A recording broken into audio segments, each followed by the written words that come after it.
Welcome to the Bridging the Gap podcast, where our mission is to encourage, equip, and empower every woman on her faith journey with Jesus Christ. Today, we are honored to hear from Kaylie Crabtree, a North Central University senior and former student body vice president, as she has a conversation with our podcast host, McKelty Bloom. In this episode, these ladies discuss the subject of mentorship, biblical examples of mentorship, and how this topic has become a passion project for Kaylie while at NCU. They also talk about women in ministry, and Kaylie shares part of her story of being called into ministry. I hope you enjoy this podcast.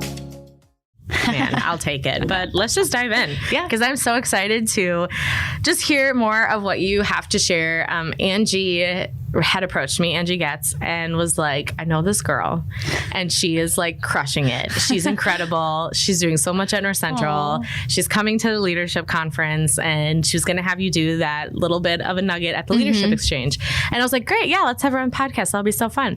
And then I heard you talk at the leadership exchange, and I was like, I'm so excited to talk to this girl.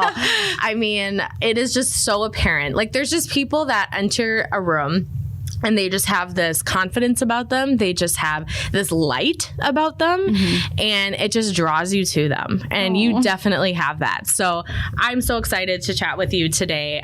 For those of our listeners, we'll do a little intro at the beginning. But for those of our listeners who don't know you, who didn't get to hear you, but will hopefully get to hear more of you, who are you? Could you introduce yourself a little bit for us? Yeah. Well, my name is Kaylie Crabtree. I'm currently a senior at North Central University. Just 8 weeks from graduation. Very excited about that. I'm majoring in Bible and theology. Planning to go to grad school in the fall, continue to study theology. I'm just very passionate about studying the word of the Lord. Preaching is definitely the number one thing that I'm like, yeah, this is what I'm supposed to do. And so I've been grateful for opportunities I've gotten already to start doing that.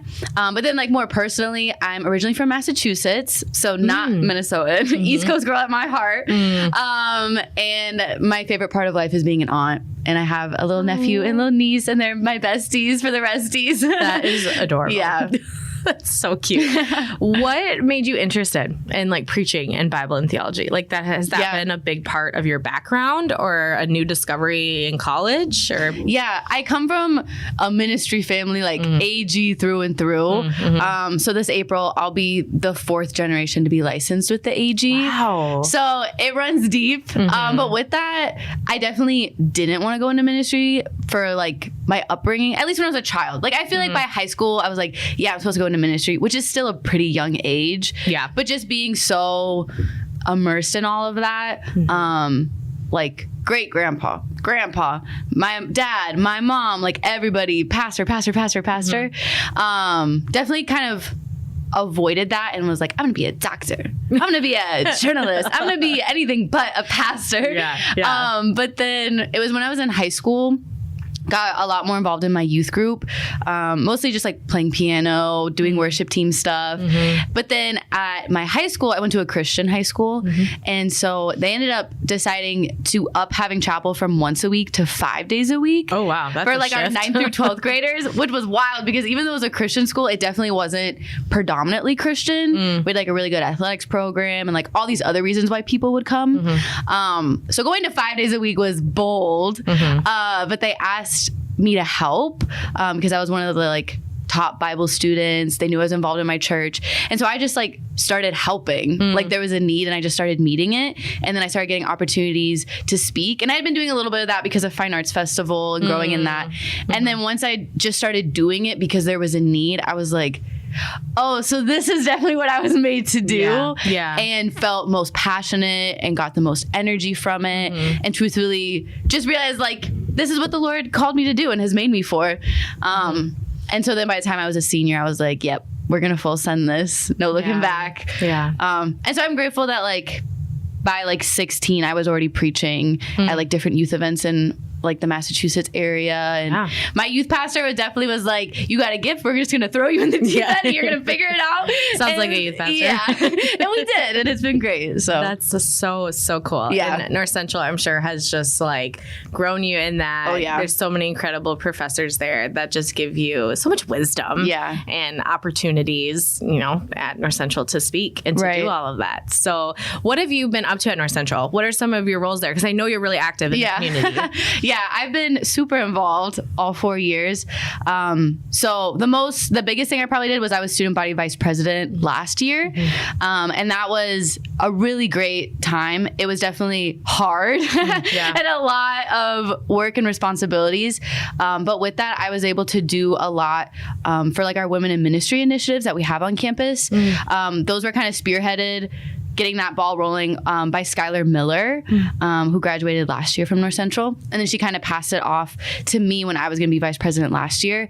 And so with Christy Kerr, have been able to coordinate a women in ministry mentorship program, which is the coolest thing ever. That we this last fall hosted our 3rd annual like mixer for that, where we're pairing like young female undergrad students in the College of Church Leadership with local female pastors, so that they have someone that, you know, looks like them, that's doing ministry in all sorts of different areas of the church. And the fact that that has been happening for 3 years is just the coolest thing ever. And then last year, I was meeting with Christy, and she's become like a mentor in my life, and I just adore her. She's amazing. And I was like, Christy, I have this idea. Hear me out. We do like a week-long celebration of women in leadership for both ministry and the marketplace, because business is also like a huge department at North Central. And she was like, absolutely, let's do it. And I was like, great. So last year we had our first ever Women's Week, and in a couple of weeks we're gonna have our second one this year, where we get all of our like female-based student organizations on campus, the female-based dorms, all together, and we do like a week-long just like celebration of women in leadership through chapel and events and panels, and just get as many powerful female leaders on campus to inspire both like our female students and for our male students to just see this and see women that are active in leadership in all areas of society. And that has been one of like the most surreal weeks, and I'm so excited for this upcoming one. But that's been the main things that I've done at North Central, especially just trying to get as much representation and activities for women in leadership, whatever that looks like.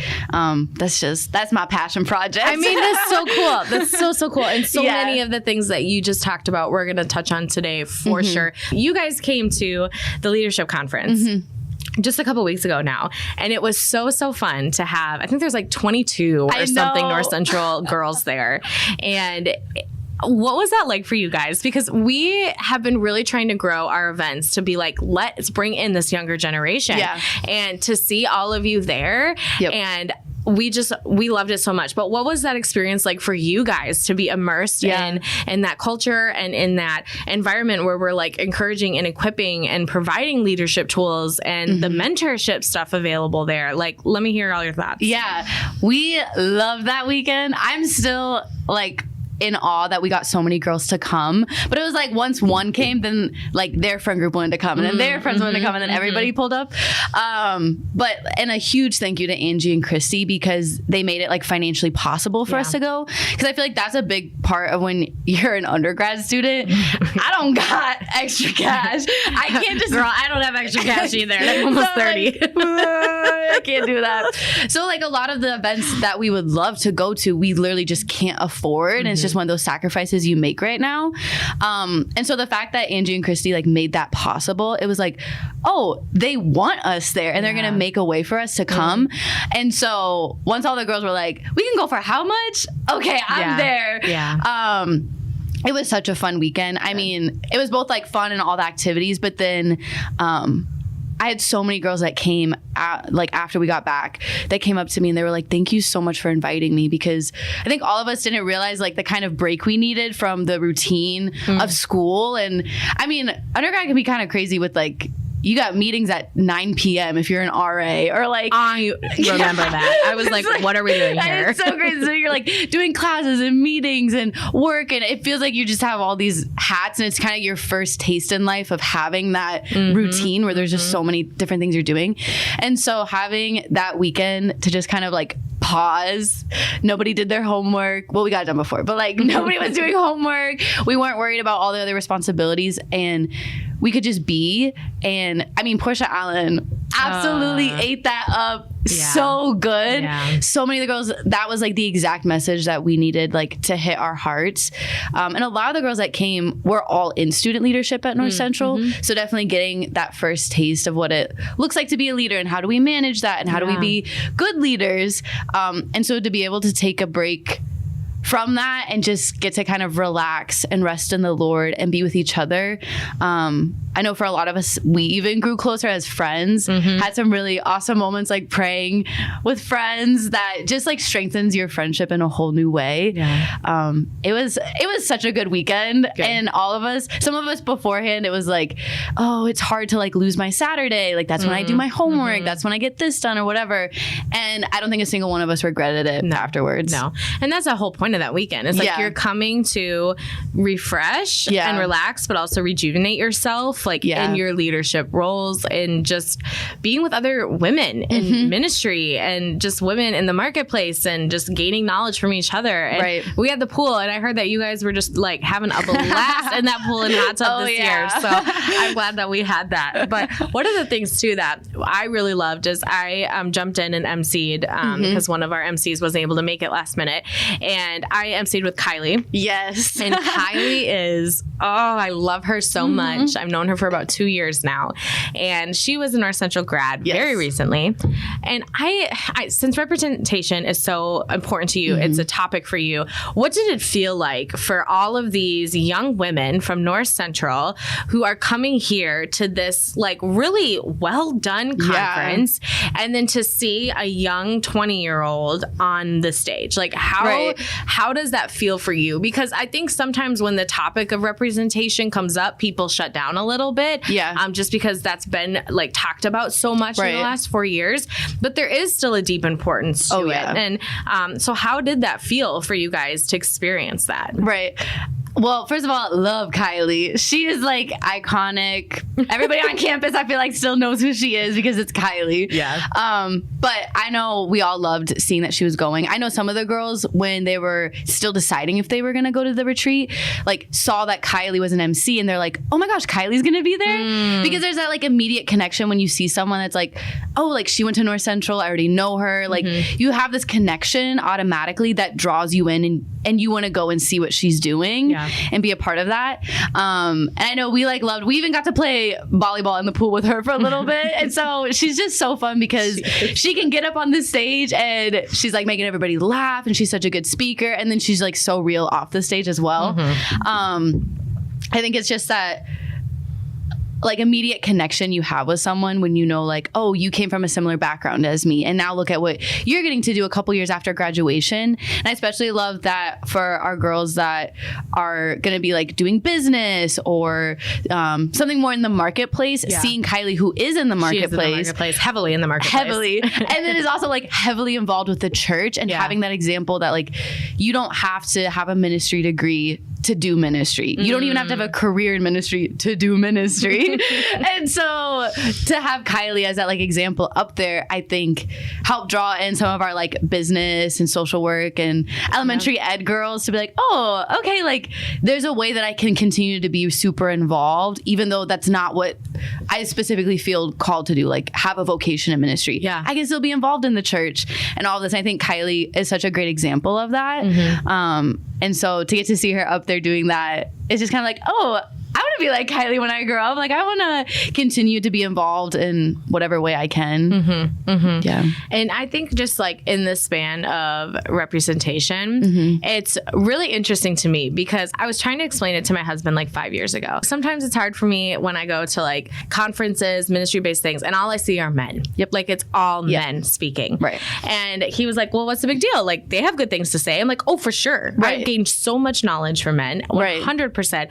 But like, sometimes I just like I don't know. I just don't know. Like, I don't know how to even verbalize it. Like, I listen. Some of my favorite speakers are men, but there's something different for me when there's a woman on the stage. Yeah, and then finally a woman came on the stage and was just doing like a Bible study or something one year. And he looked at me, he was like, your face like came alive when she was speaking. And he finally got it. Like, he finally understood it.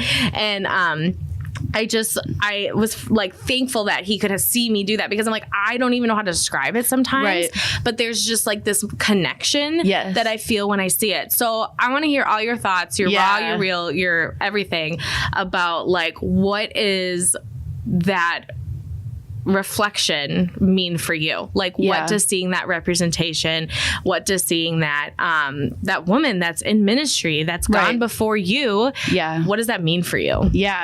I feel like I have a really interesting story when it comes to seeing women in ministry, because my mom has been a pastor my whole life, and so my dad has been in ministry, but he had switched to being a professor by the time I was born. So my whole life growing up, my mom is the pastor. Like, when I go to PK retreat, it's because my mom is the pastor. Gotcha. And so that's definitely a different experience than most people have, where I was just so... Having women as pastors and in leadership was just the norm for me growing up. And because of my mom, women pastors are networked so tightly. Like, everybody knows everybody. Doesn't matter what part of the world you're in. Like, they somehow are going to know each other. And so growing up with a mom that has been executive pastor, she's a church planter right now, lead pastor in New England, which is a really hard area to do ministry. Because I was able to watch her, and she was always very open with me about her experiences in ministry, the highs and the lows of it. Once I sensed a calling to ministry on my life, there's a lot of those doubts and questions I know so many women leaders have to struggle through in those early years that I feel like I didn't wrestle through, because I had that representation in my mom, because I saw it being done. I didn't have to question, like, is this right? Am I making this up? I've never seen this done before, so how do I know that this is something I can actually do? Is anybody going to welcome me? Like, all of those questions that hold back so many women that are called and anointed to do any type of leadership. If they haven't seen it done before, no matter how much you hear something said, it doesn't matter until you see it done. Because that's really where your brain is going to make that connection. Like, this is possible. Someone else is doing it. I can follow in their steps. And so having the mom that I have, I feel so grateful that I was able to just kind of be freed from some of those questions and doubts. And that's definitely I feel like the Lord has put a burden on my heart, because I've had that privilege of having the mother that I have, to try to open all of these doors that I just happened to get born into a family that allowed me to have, opening those doors for other women, especially like the young women at North Central that are freshmen and feel called to be a pastor and they've never seen it done before. How many women pastors can I surround them with so they know that they are being able to follow in the footsteps of people that look like them, that are doing the same thing that they feel called to do? Because then you automatically have this community and this relationship and just this encouragement and support that can feel very isolating in ministry if you don't have that. So I feel like because of my mom, I've had a really awesome experience with representation because it's my mom. And I can remember when I was 8 years old, the first time I realized people didn't think women could be in ministry. I was at a kids camp, and the pastor was looked at because we had to sit boys and girls, no purple, and so he looked at the guys section. He's like, some of you are going to be pastors, and then looks at the other side and says, some of you will be pastors' wives. And I remember I was 8 years old, and I was like, well, my mom's a pastor, but my dad isn't the pastor's wife. And was trying to figure out, and going home to my mom and being what, I don't get it. And obviously the more I've grown up, the more I get it and the different experiences that people have. But I'll never be able to underestimate how much having the mother that I have has impacted me.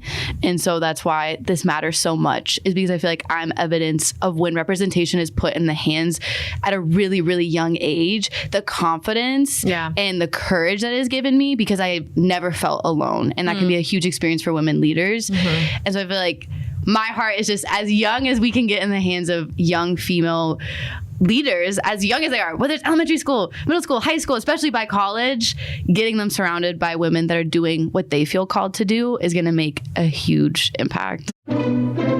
Are you a single mom or know someone who is? As single parenting has a lot of unique challenges, we want to invite you to join us for the 2024 Single Moms Retreat, an overnight getaway to relax, be refreshed, and have fun. You'll be inspired by incredible speakers and powerful times of worship, and connect with other women who understand your story. Enjoy lots of free giveaways and activities such as the Diva Boutique, a spa, car care, professional haircuts, and headshot photos, gifts, and more. The Single Moms Retreat is May 31st to June 1st at Lake Geneva Christian Center in Alexandria, Minnesota. This event is made possible by the generosity of individuals, churches, businesses, and volunteers. Would you consider supporting or serving with us? Register to attend, volunteer, exhibit, or donate by going to mnbtg.org/retreat. That's mnbtg.org/retreat. We'll see you there.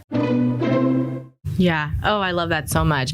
And a part of what you said that I love so much too is that you are seeing someone and you're surrounding them by people who are doing what they're doing, that can speak into their life, that can give them encouragement. And mentorship is clearly a heartbeat for you. Yeah. And with all you've done with Christy, and I've heard about the mentorship program we're talking about. Like, I have been hearing about it. I know women who are the mentors and how much they appreciate this opportunity to speak into younger women, because I think mentorship is really, really tricky because everyone looks at it differently. There are some people who look at it as, you know, I'm going to have one mentor my whole life, and there's others that are like, I'm going to have multiple mentors, and it can be really tricky, but there's that opportunity to connect people, because that's the hardest part, right? Is the connection. But what do you think about that, though? I was going to ask you, what do you think about, like, do you just have one mentor, or do you have multiple mentors in your life in different seasons, different areas? Because everyone thinks about it differently. So I always love to ask. Yeah. That's a great question. I think some of it's going to depend on your situation and your community. If you can have a mentor that lasts your whole life, like, that's amazing. And that's like, take that.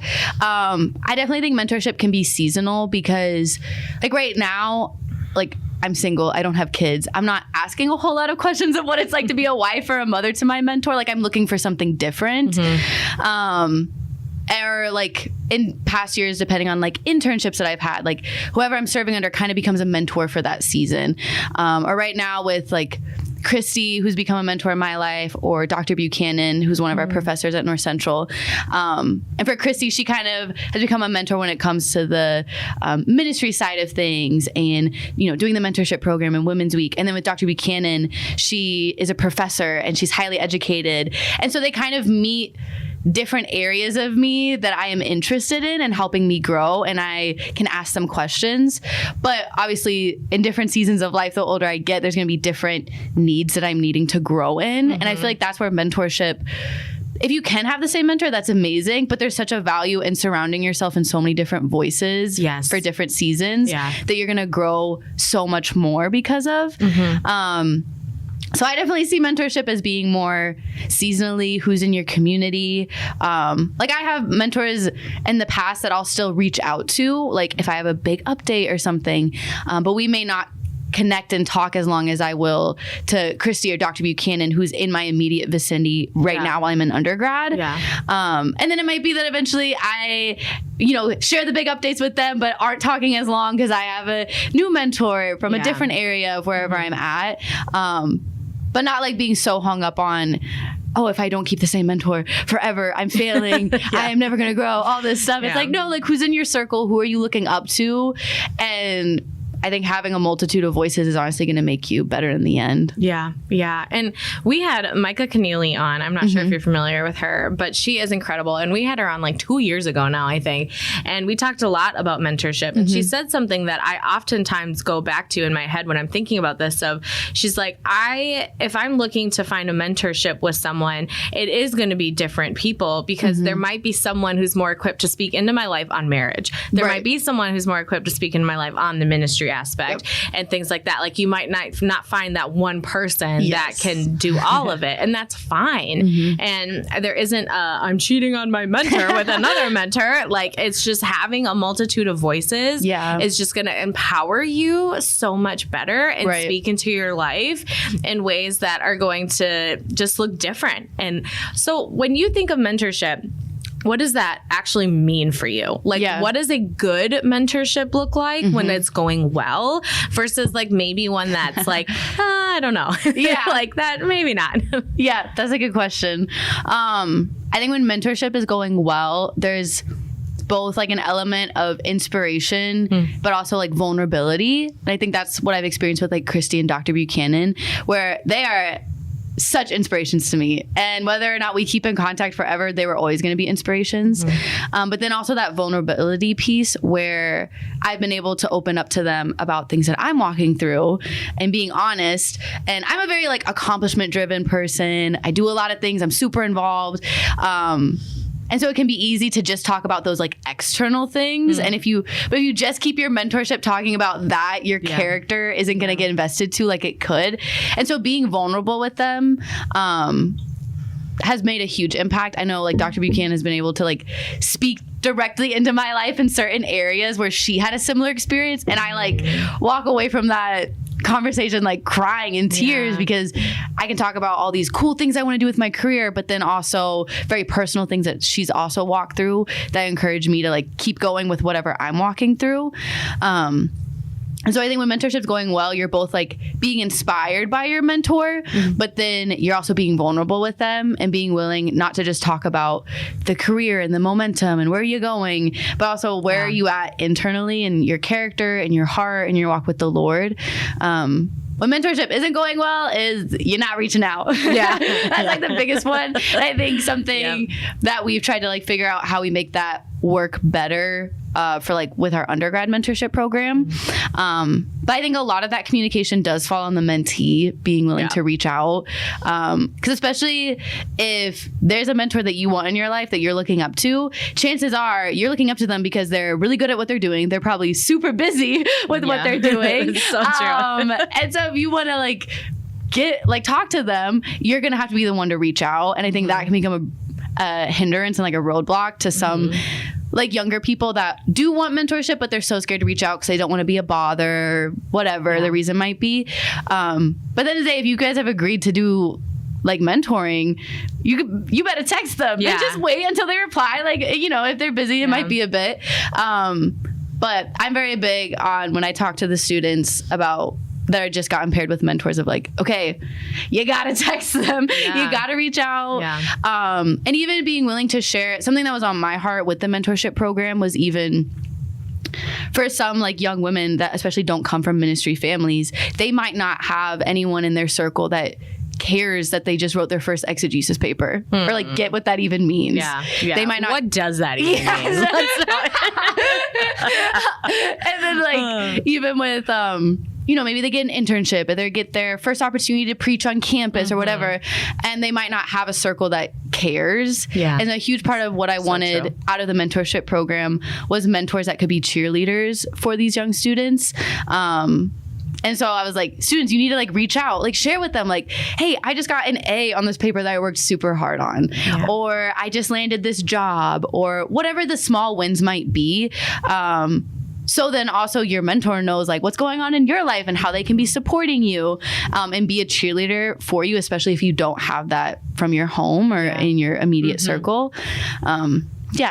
Those are so good, especially that vulnerability piece. Like if you're not willing to be vulnerable with a mentor, then it's just not going to work. Right. And one other thing I think I would add to that is mentorship is going well if there's also challenge involved. And if you're just talking with someone and they're just telling you all the things you want to hear and they're saying, you're doing a great job, everything's fine. Like it's not great because you have to learn and you have to grow. And some of the best moments and learning experiences of my life is when my mentor does tell me like, have you thought about it this way though? Right. Or are you letting your emotion, are you letting your drive? Because sometimes people who are very achievement oriented, I'm right there with you, we get ahead of ourselves. And it's like, slow down, right? Take a minute. And so I do think you need a little bit of that challenge. And we see that in the Bible. I mean, Jesus was constantly calling out his disciples like, wait a minute, or do you really think this, or why do you think this? You know, things like that. Like, that was a huge part of his teaching. And for you, when you're looking at the Bible, what does it say about mentorship? What are some things that stick out? Yeah, I definitely think a lot of Jesus and the disciples. As I was like thinking for today, what I want to share, that was like the main one I was thinking of, because Jesus is super close with his disciples. But he also, like you said, like challenges them. And I think also a beauty about it is the disciples weren't just there and only cared to like be around Jesus when he was doing the cool things. Like maybe sometimes that's why they're around. But they're also there in the like day to day in the mealtime and just being around him to see how he lives his life. Because I feel like with mentorship, it's not just getting inspired to like do the cool things. Yeah. Like being around Jesus for the disciples wasn't just so that you could go heal someone or, you know, go preach this amazing sermon or do whatever. But that character development that happens when you're obviously in proximity to the literal Christ is going to be so impactful. And so I feel like with mentorship, it's not just about being inspired that, oh, like if I'm being mentored by Christy Kerr, I'm going to be this amazing church planter and and that's the whole goal. It's also that character formation of seeing how they live like Monday, Tuesday, Wednesday, Thursday, Friday, like the mundane, the what seems boring. Being by your mentor in those moments, I think is what we see in with Jesus and the disciples, is they're around for the whole experience. Whether he's just taking a break to pray, whether he's calling out the Pharisees, whatever he's doing, they were there following him and seeing that the whole life, not just the cool high points. There's probably a bunch of moments in the Bible that aren't recorded where Jesus is just hanging out and they're probably hanging with him. But just being there for all of it, whether it seems cool or not. And then we also have like Paul and Timothy. And I think you can tell that Paul obviously like loves Timothy like a son and talks about him in that way in the letters. But he definitely challenges Timothy and is like, okay, great. Like you got to see how I do things. Now you go and do the same. You go figure out what's going on in Ephesus. You go hang out with those people. And definitely gives them that like challenge and like deploys Timothy out to start doing the thing. Because there's definitely a moment with all that you're learning that if all you're learning is just for the sake of you knowing things, there's no real point in learning anything until you're being sent out and actually using that knowledge. And I think that's what Paul does with Timothy. He's like, okay, like come and learn and now go and do. And that's also what Jesus says with the disciples. He's like, come, follow me, learn from me, and then I'm going to die, resurrect, and go back to heaven. And now you got to figure this out and, you know, you go and do. And so I think that's a huge part of mentorship is like, come, watch, learn, now you go and you do it.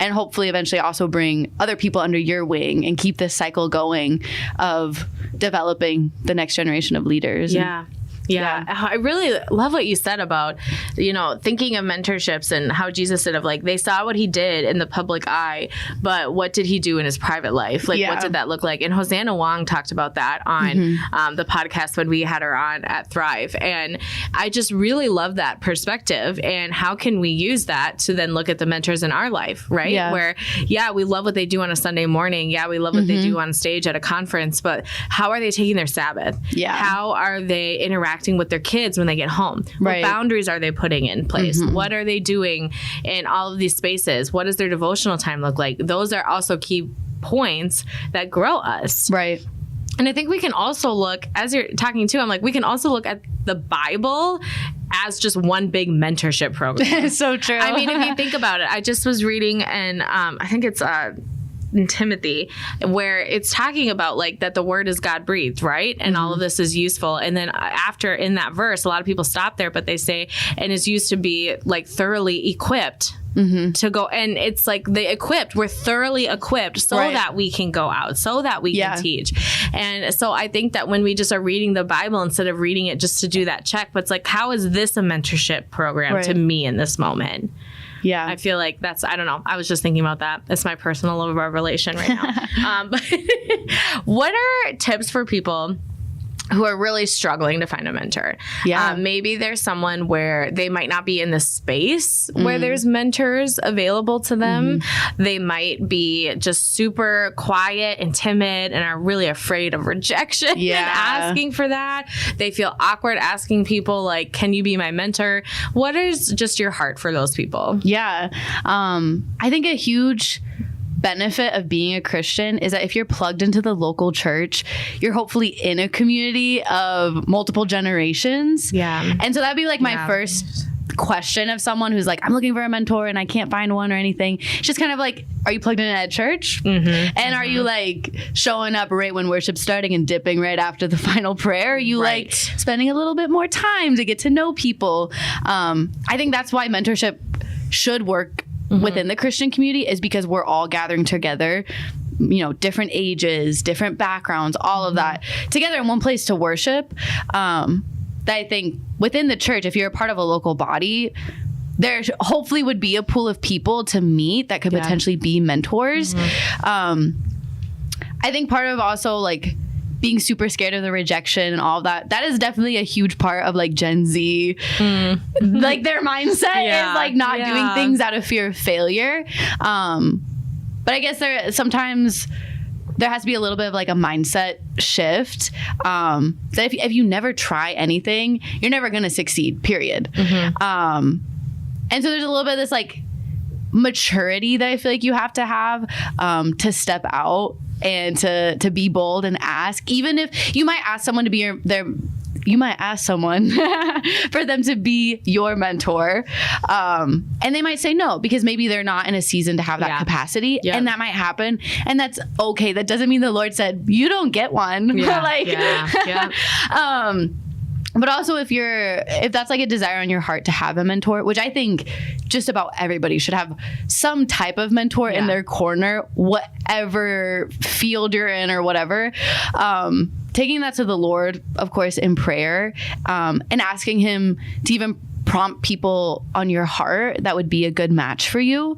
And hopefully even if you're plugged into a church, like being able to connect with a pastor, not necessarily that the pastor would become your mentor, but you know, connecting with someone that knows the community that could be like, hey, like, especially like say you're a young woman and the pastor can be like, you know, we got the church grandmother Ruth who would love to pour into you and like connect with someone who knows the community that's going to be able to kind of be a bridge to get you connected with someone that maybe you don't know yet.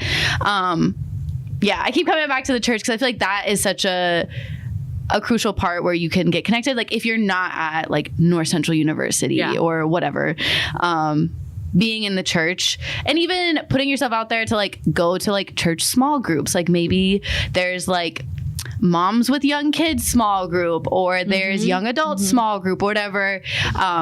Just putting yourself out there to find ways of community within your local body, because then also that's going to be the easiest way to probably be able to regularly see that person is you're probably going to see them every Sunday at church, and you can go out for lunch afterwards, and kind of using what's already in your vicinity. Not that like you need to find some mentor that you have to travel a far journey to get to or whatever journey, but just like who's in your circle already. That's so good. Well, and I've appreciated all of your thoughts and heart today, because I think that we talk a lot about mentorship, we talk a lot about representation, but it's still something people are craving to understand more of, and it's still something that people are working towards. And I know a church right now, big church in Minnesota, that's just about to launch a mentorship program within their church and trying to connect people more, and we're starting to finally get it, and we're starting to finally realize some people might not have the capacity or might not have just that grit to like do it on their own, and how can we connect for those people, or just like the grandma Ruths in the church that are dying to just connect and to pour all of their years of incredible wisdom and love into people and be like, hey, now we're going to do that. So I love it. I love everything you said. Is there anything else before we wrap up our time together that you're like, I didn't say this and I wanted to, anything like that? The one thing I wanted to add that I didn't, maybe I should have mentioned this earlier when we were talking about representation, but something that has also really impacted me when it comes to this conversation is recognizing that seeing women in ministry isn't this new invention of the 21st century. No, yeah. It is all throughout church history. It is all throughout the Bible. I think that has been a huge thing that has impacted my faith and my boldness and courage as a future women pastor is like when I get to heaven, obviously I'm gonna say hello to Jesus, very excited to meet him, but I need to talk to Priscilla. Like that in the Bible, she is like one of my favorite figures that I look up to. We meet her in Acts 18 where her and her husband Aquila, Paul leaves them and to do some ministry, and they connect with Apollos, who's like this amazing preacher or whatever, but he's like slightly off in his like theology. And so Priscilla and Aquila teach him, which is crazy for the ancient world that a woman would be teaching. And then in Romans 16, Priscilla is mentioned again, Phoebe, Junia, these amazing women that are doing ministry. And Paul is like talking about them in the same way he talks about the apostles and deacons and all of that. And I think once that like hit me that this isn't something new, but it's actually something that has been a part of the church from the earliest days. That seeing a representation of women like me in the Bible, that changed everything for me. Because I was like, this is literally in scripture, these women's names. And we tend to overlook that. And throughout church history, there's been attempts to change their names to be masculine, even to try to write them out of the story. But they're very much there in the pages of scripture. These women that have been doing teaching and preaching and leading churches in their houses and all of that. Like women are represented in church leadership from the pages of the Bible. And so now getting to see that played out, and what I've loved with the mentorship program is connecting with the mentors that we have over and over again. They say like, this is a new day. Like, this is not what it was like when I was first starting, but it's a new day. And I'm glad that we're finally getting to that day that looks like the Bible, where like sons and daughters are prophesying. We're seeing the Holy Spirit empower everyone. You know, maybe we can wish that it didn't take us a couple thousand years to circle back around to what was going down in the early church days. But it's there. And so for like women leaders, whether it's church or marketplace, like we have so many examples in today's world, and we have examples that go all the way back to the earliest days of the church. And that I think is just something so beautiful, and what encourages me as a Christian female leader, that this is a part of my faith, that there are women that are doing what I 2,000 years later would be called to do. I'm like, oh, okay. I got so many spiritual aunties and sisters that have gone before me. If the Lord has called me to do this, I know I can walk it out because I've seen it now done for so many years, and all the way even into the pages of the Bible that I read. Yeah. So good. So encouraging too. I hope everyone listening today is just feeling really empowered and encouraged in all of this. And thank you again for coming on and sharing, and hope to see you around more BTG events. And I don't know if you're staying in Minnesota, if you're leaving us, but we'll see. But would love to still have you around. But thank you again just for being here today. Thank you for joining us for this episode of the Bridging the Gap podcast. We were honored to hear from Kaylie Crabtree on mentorship and a call to ministry. You can follow Kaylie on social media at Kaylie Crabtree. You can also learn more about Bridging the Gap at mnbtg.org by downloading the Bridging the Gap app through your app store and by following MNBTG on social media. We also invite you to take a moment to rate and review this podcast to help others find this resource as well. Thank you for joining us today, and we look forward to being with you next time on the Bridging the Gap podcast.